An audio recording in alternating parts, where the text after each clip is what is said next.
కీడెంచి మేలెంచమన్నారు పెద్దలు. ఈ సామెత ట్రేడింగ్కి కరెక్ట్గా సరిపోద్ది. ఎందుకంటే ఒక ట్రేడ్ తీసుకునే ముందు మనం అతి ముఖ్యమైన విషయం ఏం చూడాలంటే మహా అయితే ఇందులో ఎంత లాస్ అవ్వచ్చు. సో 10 రూపాయలు అవుతుందా, 20 అవుతుందా, 30 అవుతుందా ముందే డిఫైన్ చేసుకోవాలి. సో అది కీడు. ఇక్కడ లాస్ అనేది కీడు కాబట్టి ఫస్ట్ మనము లాస్ ఎంతనో డిఫైన్ చేసుకోవాలా, తర్వాత మిగిలిన థింగ్స్ అన్నీ. సో మనము ఇప్పుడు ఒక ట్రేడ్ నేను ఎలా తీసుకుంటాను, తీసుకునే ముందు ఏ ఫ్యాక్టర్స్ కన్సిడర్ చేస్తానో చూద్దాం.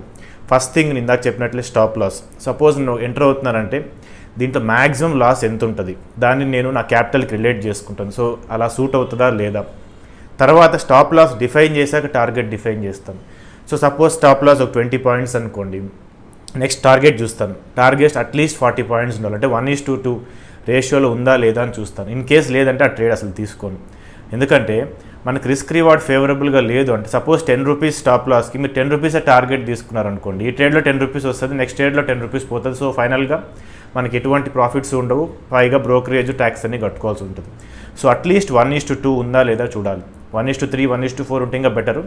మినిమం 1:2 రిస్క్ రివార్డ్ రేషియో ఉందా లేదా చూసుకోవాలి. నెక్స్ట్ టార్గెట్ మాట్లాడడం. సో 1:2 కానీ 3 కానీ 4 కానీ ఇలా టార్గెట్ డిఫైన్ చేసుకోవాలి. నెక్స్ట్ థింగ్ ఏంటంటే టైం ఫ్రేమ్. అంటే మన టార్గెట్ అచీవ్ అవ్వచ్చు, బట్ ఎన్ని రోజులు పడుతుంది అచీవ్ అవ్వడానికి? 1 డే పడుతుందా, 1 వీక్ పడుతుందా, 1 ఇయర్ పడుతుందా? అది మన టైం ఫ్రేమ్, మనం ఏ టైం ఫ్రేమ్లో చూస్తున్నాం బట్టి ఉంటుంది.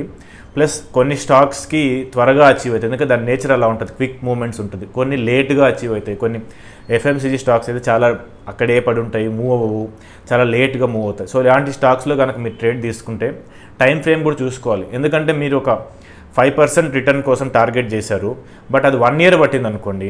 1 ఇయర్కి మీకు 5% అంటే చాలా తక్కువ రిటర్న్. సో అలాంటి ట్రేడ్స్ తీసుకోకూడదు. ఈ టైం ఫ్రేమ్ ఎలా డిసైడ్ చేస్తామంటే ఒకటి మనం చూసే టైం ఫ్రేమ్ బట్టి, ఇంకొకటి మనం ట్రెండ్ లైన్స్ కనుక మీకు తెలుసుంటే ట్రెండ్ లైన్స్ కనుక తీసుకుంటే ఈ టైం కూడా ఎంతసేపు పడుతుందో మనం ఆ స్లోప్ బట్టి క్యాల్కులేట్ చేసుకోవచ్చు. సో ఇలా టైం ఫ్రేమ్ డిసైడ్ చేసుకోవాలి. అంటే మనకి ఆ టైంలో వచ్చే రిటర్న్స్ ఐడియల్గా ఉన్నాయా, కరెక్ట్గా ఉన్నాయా, తక్కువ ఉన్నాయా చూసుకొని, ఒకవేళ టైం కనుక ఎక్కువ పడుతుంది, రిటర్న్స్ కనుక తక్కువ వచ్చేటట్లయితే ఆ ట్రేడ్ తీసుకోకూడదు. నెక్స్ట్ థింగ్ ఏంటంటే పొజిషన్ సైజింగ్. ఇది చాలా ఇంపార్టెంట్. మనం ప్రతి ట్రేడ్లో ఒకటే సైజ్ అంటే ఒకటే అమౌంట్ పెట్టాం. ఆ ట్రేడ్ ఒక కాన్ఫిడెన్స్, మనకున్న కన్విక్షన్ బట్టి ఎక్కువ తక్కువ దాన్ని ఒక ఫార్ములా బేస్డ్ మనం చేసుకోవచ్చు. సో దాన్ని బట్టి మనము ఆ ట్రేడ్లో ఎంత మనీ పెట్టాలని చూసుకోవాలి, కానీ ప్రతి ట్రేడ్లో ఒకటే మనీ పెట్టకూడదు.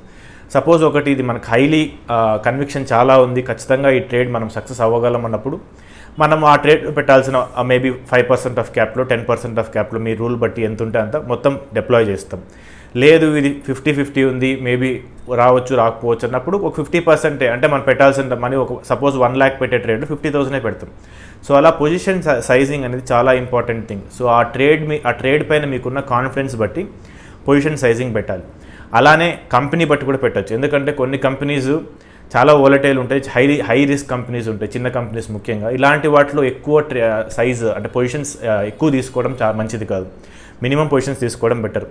పెద్ద కంపెనీస్, బ్లూ చిప్ కంపెనీస్, లేదు మీరు ఏదైనా ఒక ఇండెక్స్ ట్రేడ్ చేస్తారు, నిఫ్టీ కానీ బ్యాంక్ నిఫ్టీ కానీ.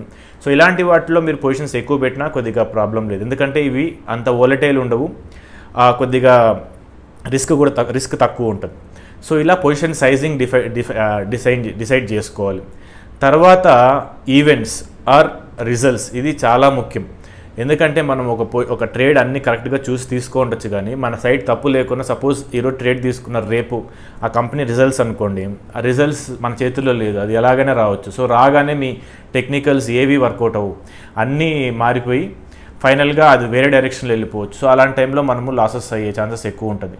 సో మనము రిజల్ట్స్ ఏమైనా ఉన్నాయా లేవో చూసుకోవాలి. అలాగని ఈవెంట్స్ ఏమైనా ఉన్నాయా. ఈవెంట్స్ అంటే కంపెనీకి సంబంధం లేకుండా అదర్ ఈవెంట్స్ ఏమైనా, ఎలక్షన్స్ కానీ, లేదు ఫెడరేషన్ ఏమైనా వస్తుందా, లేదు RBI రేట్స్ ఏమైనా పెంచుతుంది, పాలసీ మీటింగ్ ఏదైనా ఉందా. సో ఇలాంటి ఈవెంట్స్ కూడా అన్నీ చూసుకొని అప్పుడు ట్రేడ్ తీసుకోవాలి. మనకి సపోజ్ 1 or 2 డేస్లో ఈవెంట్స్ కనుక ఉంటే అలాంటి టైంలో మనం ట్రేడ్ తీసుకోకపోవడం బెటర్. ఆ ఈవెంట్ కోసం వెయిట్ చేసి అవుట్కమ్ వచ్చాక ట్రేడ్ తీసుకోవాలి. సో దట్ మనకి సర్ప్రైజెస్ లేకుండా మన ట్రేడ్ బెటర్గా పర్ఫామ్ చేస్తుంది.